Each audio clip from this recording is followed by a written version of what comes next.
Taste the Daily. எந்தவித அடிப்படை வசதியும் இல்லாமல் வேலூரில் பொம்மை முதலமைச்சர் ஸ்டாலின் திறக்க இருப்பது மல்டி ஸ்பெஷாலிட்டி மருத்துவமனையா, மல்டி ஸ்பெஷாலிட்டி விளம்பர கட்டடமா என்று அதிமுக பொதுச் செயலாளரும் எதிர்க்கட்சித் தலைவருமான எடப்பாடி கே பழனிசாமி கேள்வி எழுப்பியிருக்கிறார். இதுகுறித்த கூடுதல் விவரங்களை தலைமை செய்தியாளர் ஜெயக்குமார் வழங்க கேட்கலாம்.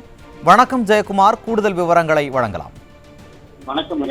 எந்தவித அடிப்படை வசதிகளும் இல்லாமல் வேலூரில் பொம்மை முதலமைச்சர் ஸ்டாலின் திறக்க இருப்பது மல்டி ஸ்பெஷாலிட்டி மருத்துவமனையா அல்லது மல்டி ஸ்பெஷாலிட்டி விளம்பர கட்டடமா என்று நோயாளிகள் உயிரோடு விளையாட துடிக்கும் பொம்மை முதலமைச்சர் ஸ்டாலினுக்கு கண்டனம் தெரிவித்து அனைத்து இந்திய அண்ணா திராவிட முன்னேற்ற கழகத்தினுடைய பொதுச் செயலாளரும் சட்டமன்ற எதிர்க்கட்சித் தலைவரும் முன்னாள் முதலமைச்சருமான புரட்சித் தலைவர் எடப்பாடி கே பழனிசாமி அவர்கள் கண்டன அறிக்கை வெளியிட்டிருக்கிறார்.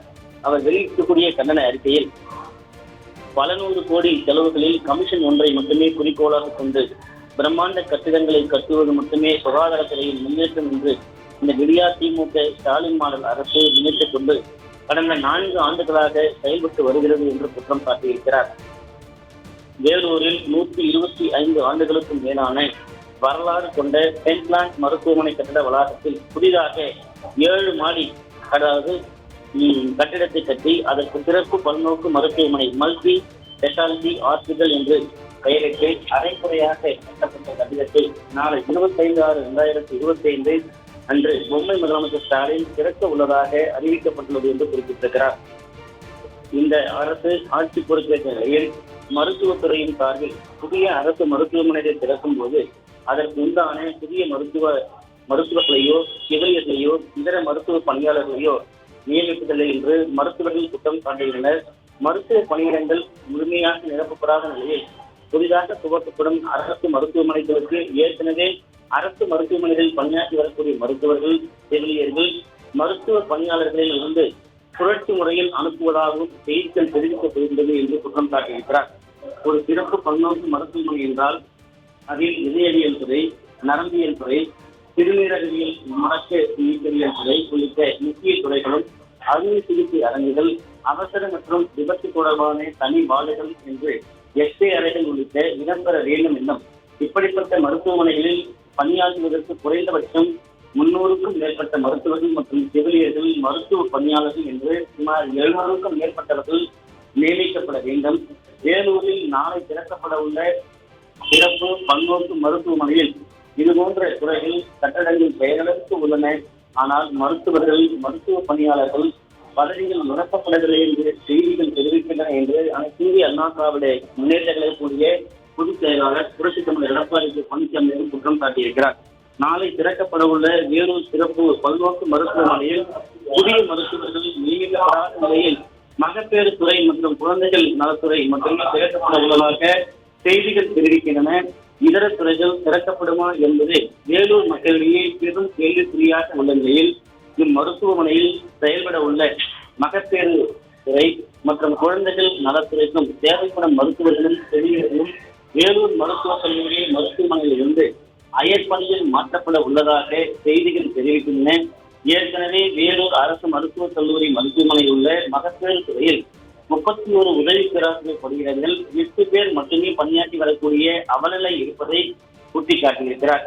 இவர்கள் எப்படி 2 இடங்களில் முழுமையாக கவனம் செலுத்தி பணியாற்ற முடியும் என்பது தெரியவில்லை என்று அதிமுக பொதுச் செயலாளர் புரட்சித் தலைவர் எடப்பாடி கே பழனிசாமி அவர்கள் கேள்வி எழுப்பியிருக்கிறார்.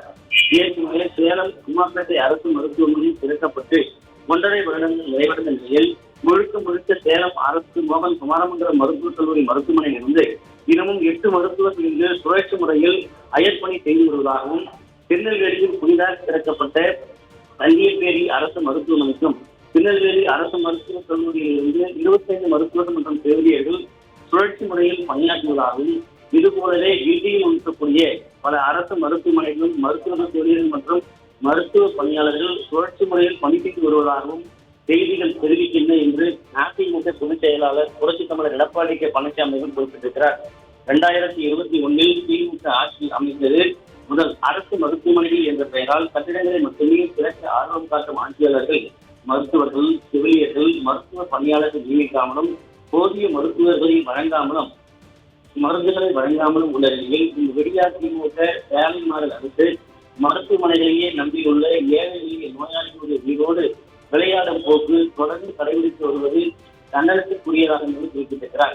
இதே போன்று அவலநிலையில்தான் உணர்ச்சி வசப்படக்கூடிய குறிப்பாக நோயாளிகளும் அவர்களுடைய உறவினர்களும் மருத்துவர்கள் மற்றும் செவிலியர்கள் காக்கும் அவல நிலைகள் நாள்தோறும் நிகழ்ந்து வருவதையும் அவர் எடுத்துக்காட்டியிருக்கிறார். விடியா திமுக ஸ்டாலின் மாடல் அரசு ஆட்சிக்கு வந்தது முதல் இன்று வரை தமிழகம் முழுவதும் இருக்கக்கூடிய அரசு மருத்துவமனைகளில் மருந்துகள் கிடைப்பதில்லை என்றும் புகார்கள் வந்த வண்ணம் இருக்கிறது. நானும் இது குறித்து சட்டமன்றத்திலும் அறிக்கையில் வாயிலாகவும் எடுத்துரைத்த பிறகும் எனக்கு பதில் அளிப்பதையே வாடிக்கையாக கொண்ட துறையுடைய அமைச்சர் திரு சுப்பிரமணியனிடம் ஓரிரு நாட்களுக்கு முன்பு பத்திரிகையாளர் சந்திப்பில் கேள்வி கேட்ட பத்திரிகையாளர்களை மிரட்டும் வகையில் யார் கூறியது, என்ன மருந்து இல்லை என மிரட்டியது அனைத்து ஆட்சி ஊடகங்களிலும் வெளிவந்தது என்று அனைத்திந்திய அண்ணா திராவிட முன்னேற்ற கழகத்துடைய பொதுச் செயலாளர் புரட்சி தமிழர் எடப்பாடி கே பழனிசாமி தெரிவித்திருக்கிறார். யார் எக்கேடுகளுக்கு போனாலும் கவலை இல்லை என்ற ஒரே குறிக்கோளோடு இந்த ஆட்சியாளர்கள் செயல்பட்டு வருவதால் தான் இந்தியாவிலேயே முதலிடத்தில் இருந்த தமிழக மருத்துவத்துறை இன்றைக்கு பின்தங்கி உள்ளது என்பது நிதர்சனமான உண்மை என்றும் இந்த துறையை நிர்வகிக்கும் அமைச்சர் திரு சுப்பிரமணியன் வாய்ப்பங்கள் போட்டு இந்த உண்மையை மறைத்துவிடலாம் என்று கருதுவது வேடிக்கையாக உள்ளது என்று குறிப்பிட்டிருக்கிறார். இந்த நிர்வாக திறனற்ற ஆட்சியாளருடைய செயல்பாடுகளை பார்க்கும்போது புரட்சித் தலைவருடைய பாடல் வரிகள் தான் நினைவுக்கு வருகிறது என்று குறிப்பிட்டிருக்கிறார்.